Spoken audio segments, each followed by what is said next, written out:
어려운 질문인데. The future of all competitive advantage. 고대한다. 제가 이걸 어제 1시간 동안 생각했거든요, 밤에.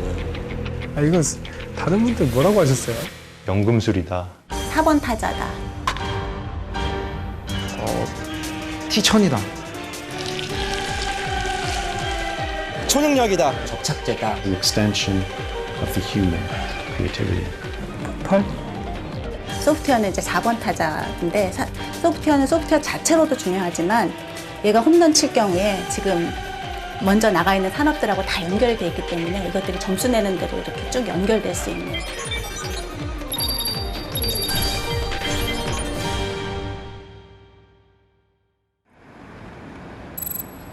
일본 도쿄.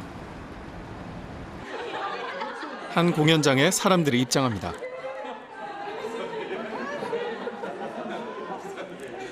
잠시 후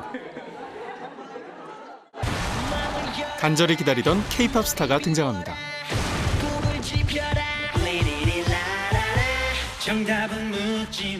사실 일본 팬들이 환호한 K-팝 스타는 진짜가 아니었습니다. 바로 홀로그램이었죠. 진짜처럼 보이는 홀로그램 콘서트는 팬들을 직접 만나는 데 한계가 있는 K-팝 스타들의 대안이 되고 있습니다. 음원이나 뮤직비디오가 디지털 플랫폼을 통해 세계로 퍼져나갔듯 홀로그램 콘서트도 새로운 가치를 만들고 있습니다. 디지털 뉴미디어의 새로운 경험을 통해서 새로운 즐거움을 얻을 수가 있고 또 내가 좋아하는 아티스트를 언제든 내가 원하는 시간에 찾아갈 수 있다는 것은 팬들에게 굉장히 좋은 즐거움이 아닐까요? K-팝 스타의 홀로그램 제작사. 이 회사는 소프트웨어와 디지털 미디어를 활용해 사용자에게 색다른 경험과 서비스를 제공하고 있습니다.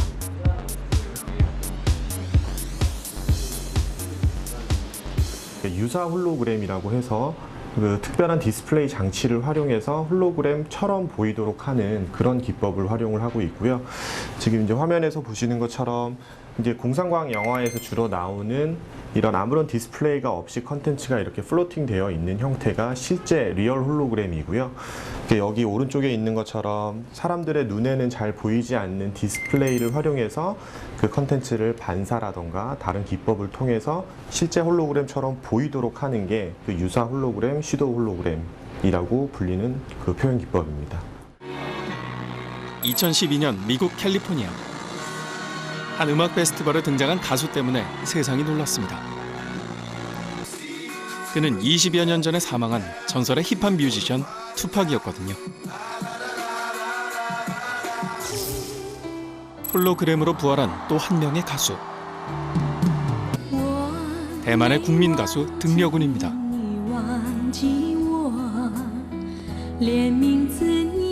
이렇게 홀로그램은 그리워도 볼 수 없었던 존재들을 살려내며 새로운 비즈니스 영역을 창출하고 있는데요.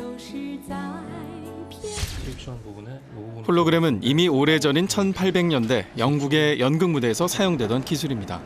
하지만 최근에 와서 엄청난 가치를 만들어내고 있는데요. 이유가 뭘까요? 근데 가장 핵심적인 것은 역시나 이런 소프트웨어적인, 저희가 이제 좀 말랑말랑한 요소라고 표현을 하고 있는데요. 근데 그런 요소들이 적용할 수 있는 기술들이 많아지면 많아질수록 그거를 서비스화할 수 있는 영역들도 훨씬 커질 수 있기 때문에 저희는 이제 좀 이런 저희가 그런 소프트웨어적인 원천 기술 자체를 뭐 개발을 해서 그런 데 집중하기보다는 저희는 이제 그런 것들을 이제 잘 활용할 수 있는 방법들을 좀 많이 고민을 하고 있는. 소프트웨어와 만나면 잠자던 기술도 차원이 다른 부가가치를 만들어냅니다. 언제부터 이렇게 소프트웨어가 세상에 영향력을 발휘하게 된 걸까요? 미국의 컴퓨터 역사 박물관. 세상을 흔든 컴퓨터들이 전시돼 있는데요.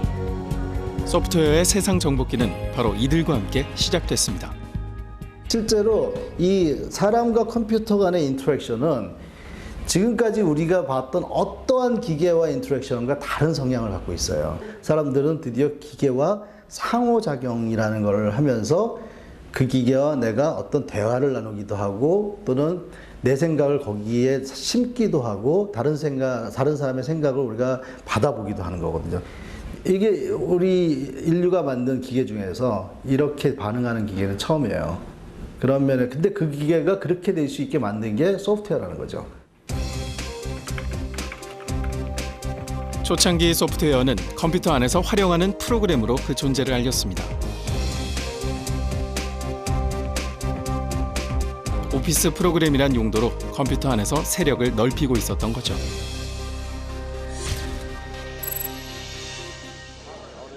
올해는 월드 와이드 웹이 개발된 지 25주년이 되는 해입니다. 월드 와이드 웹을 개발해 인류에 커다란 선물을 안긴 팀 버너스-리는 소프트웨어가 가진 잠재력을 제대로 보여줬습니다. 처음에 월드와이드 웹은 팀 버너스-리라는 사람이 지금 25년 전에 사실은 그 과학자들의 논문을 디지털화하기 위한 어떤 그런 걸로 만든 거거든요.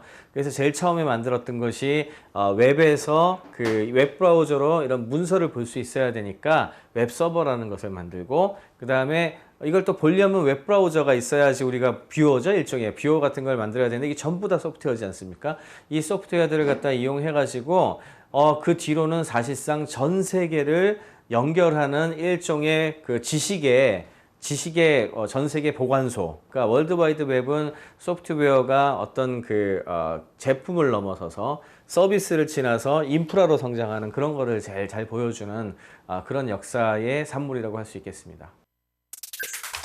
디지털 세상이 연결되면서 클릭 한 번에 세상의 정보들이 쏟아지고 물리적인 세상에선 불가능하던 일들이 단 몇 초 만에 가능해지기 시작했습니다.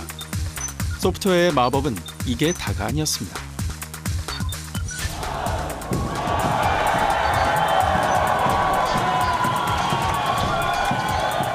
소프트웨어가 일반 사용자용 소프트웨어로 우리의 삶에 큰 변화를 안긴 결정적 한 방은 아이폰과의 만남부터였습니다.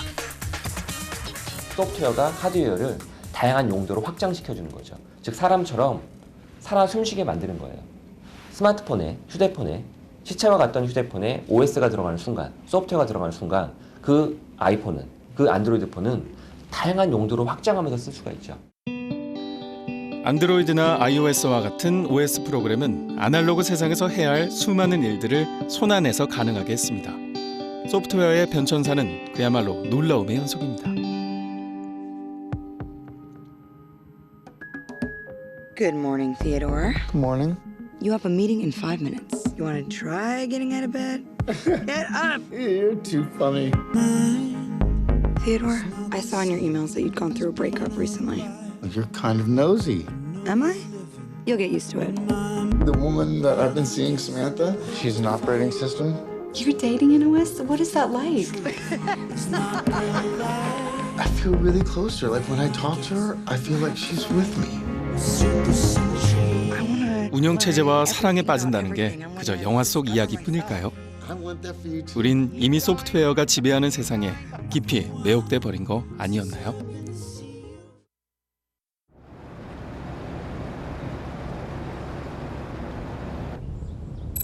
미국 로스앤젤레스.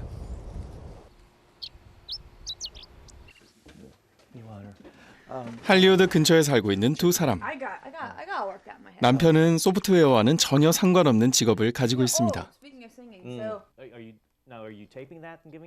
My name is Sanford Goldenstone. I'm also known as Sandy Stone. And I am a screenwriter and a script consultant. And I'm also do some producing and a variety of other things. 스톤 씨는 최근 새로운 이야기를 하나 쓰기 시작했습니다. 모니터 화면이 좀 색다른데요. 글을 쓸 때면 그는 드라마티카라는 소프트웨어를 이용합니다. It's a software, but it's also a theory. Okay, and the theory is actually more important than the software. The software is just a way to let the computer figure out a story form. 어떻게 소프트웨어 이론을 창작에 이용한다는 걸까요? Now I want you to write it down. Create characters. All right. Let's see. Brad, celebrity prosecutor. Brad has an innate sense of justice that he refuses to compromise. 본격적인 글쓰기에 앞서 드라마티카 프로그램에 작가가 처음 생각한 스토리와 구성 등장인물들의 성격 등을 입력합니다. 그러면 드라마티카는 작가의 의도에 맞는 경우의 수를 제시하거나 애초에 설정된 방향과 이야기가 다르게 전개되면 작가에게 일관성을 가지라고 알려주게 되는데요. Because sometimes writers go off on tangents that have nothing to do with what they've set up in their first few pages or where they're trying to go. It's just they're going off on these different tangents. It's like, no, that's thematically inconsistent with what you're doing. Say that for another story. 글쓰기에 도움을 주는 소프트웨어. 작가를 전부 대신하는 건 아니지만 소프트웨어가 창작에 관여할 수 있다는 게 낯설기도 합니다. 소프트웨어가 작가를 대체하는 건가요? You know, Dramatica is really designed to help fix problems that you can't normally just really simply fix. Most of the times when people write multiple drafts of something, it's not because they're trying to punch up the dialogue or, fix the storytelling. There's really something underneath that's wrong. And software can help do those things we do naturally, but because it's external, it can be done faster and objectified in a way that we can't do for ourselves, which gives us another perspective on what's going on inside, our own thinking. 사실 헌틀리 씨는 아카데미상 기술상을 수상한 영화계 인사입니다. 기술에 관심이 많다 보니 창작 도구도 개발하게 된 건데요. 할리우드에선 창작을 돕는 소프트웨어를 어떻게 받아들이고 있을까요?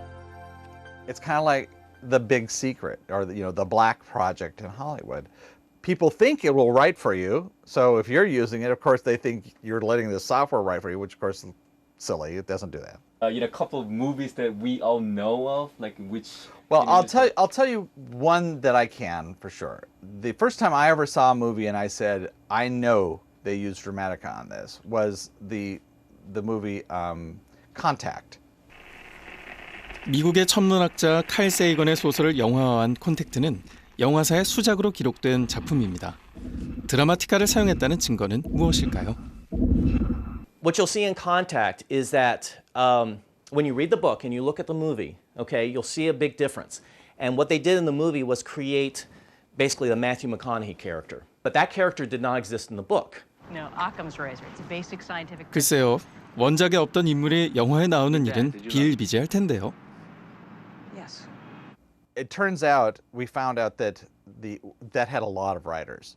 And it was based on a book, and the book was structured completely differently. But the one who came in to sort of clean it up at the very end was a Dramatica user. And he put the structure in that actually made the story work.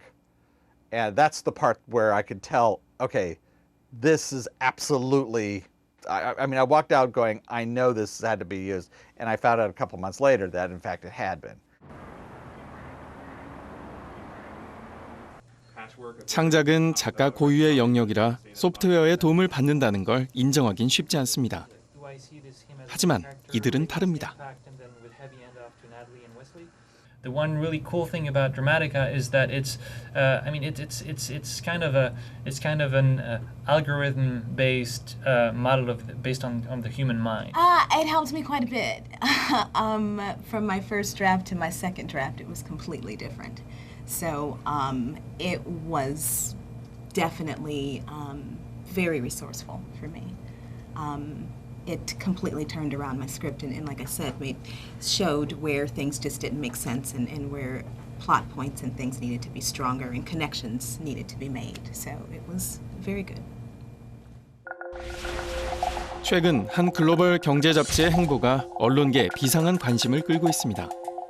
사람이 아닌 로봇, 이른바 기자봇이 쓰는 기자 섹션을 운영하고 있기 때문인데요. 기업의 주가나 경제 동향 등의 기사에서 기자의 이름이 들어가는 자리에 아예 기자봇 회사의 이름이 써 있습니다.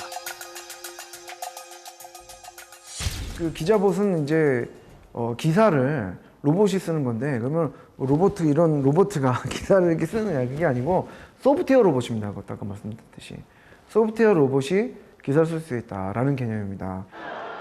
지난 5월 13일 미국 로스앤젤레스 다저스 스타디움.